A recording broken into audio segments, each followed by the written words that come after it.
Olá, amados, graça e paz.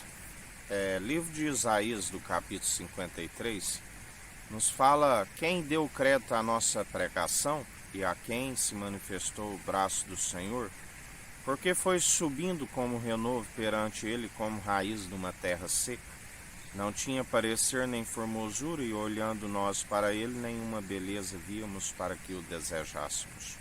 Era desprezado e o mais indigno entre os homens, homem de dores e experimentado nos trabalhos, e como um de quem os homens escondiam o rosto, era desprezado e não fizemos dele caso algum.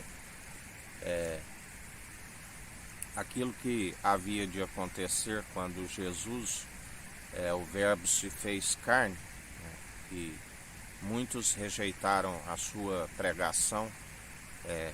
A condenação é esta: a luz veio ao mundo e os homens amaram mais as trevas do que a luz, porque as suas obras eram más e a luz expõe as suas más obras. Mas ele verdadeiramente tomou sobre si as nossas enfermidades e as nossas dores levou sobre si, e nós o reputávamos por aflito, ferido de Deus e oprimido. Mas ele foi ferido pelas nossas transgressões e moído pelas nossas iniquidades. O castigo que nos traz a paz estava sobre ele, pelas suas pisaduras fomos sarados. Todos nós andávamos desgarrados como ovelhas, cada um desviava pelo seu caminho, mas o Senhor fez cair sobre ele a iniquidade de nós todos. E ele foi oprimido, mas não abriu a sua boca. A Bíblia fala que ele foi como uma ovelha muda ao matador diante dos seus tosquenejadores. Enquanto ele havia de anunciar a verdade, ele permaneceu anunciando. Mas para que se cumprisse as Escrituras, assim como aqui diz, ele, no momento certo, ele silenciou para que se cumprisse o momento da qual aquele grande espetáculo em Monte de Sião, da qual ele disse às mulheres: mulheres, por que chorais? Chorais antes pelos vossos filhos, porque ele haveria de encontrar o Shabat, o repouso do Senhor, assim como todo aquele que perseverar até o fim, não negando o seu santo nome, não largando mão do arado. Assim como ele diz, se fazem assim com o madeiro verde, quanto mais quando estiver seco. Assim como ele disse que era simplesmente um carneirinho inocente, mas assim como a Bíblia relata que na sua maior fraqueza ele venceu ali em Monte Sião, sendo crucificado, do qual Deus o justificou. Aqueles que o condenaram, não foi possível o condenar, porque aquele que não é condenado por Deus, homem nenhum pode o condená-lo.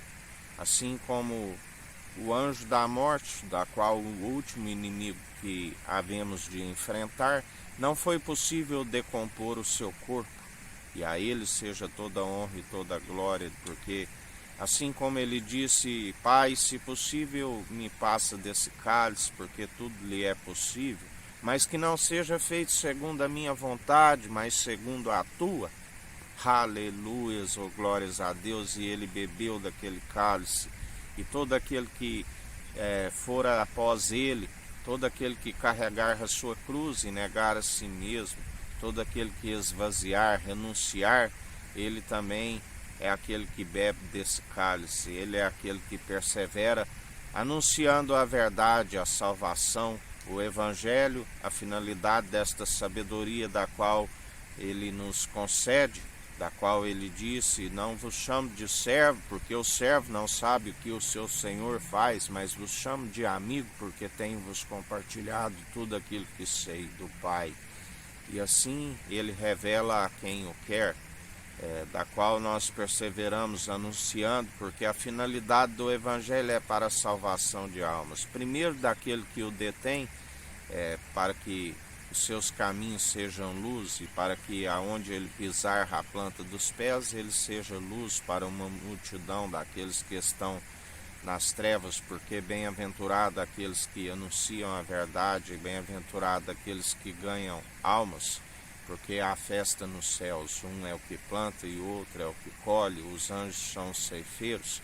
e eles alegram quando um pecador se arrepende, quando uma multidão de pecados lhes são apagados. Bem-aventurados esses que assim alcançam a redenção, através do único mediador entre Deus e homens, aquele que deu a sua vida por amor de muitos, o Pai de multidões, o Emanuel, Deus é conosco, do qual toda nação e todo povo, toda língua que o confessará que ele é o Senhor e perseverar nas mesmas obras de justiça, juntamente com a fé, alcançarão a salvação e a vida eterna. Mais um dia perseverai segundo o autor e consumador da nossa fé, Cristo, ungido de Deus, Jesus, o Filho amado, da qual o Pai disse: fazei tudo o que ele disser. E ele disse: ide e anunciai o Evangelho a todos os povos, línguas e nações. Que o Eterno nos abençoe, nos guarde, brilhe o Eterno sua face sobre nós. Erga o Eterno sua face sobre nós e nos dirija. Aqui é o irmão Fábio Gomes. Deus te abençoe.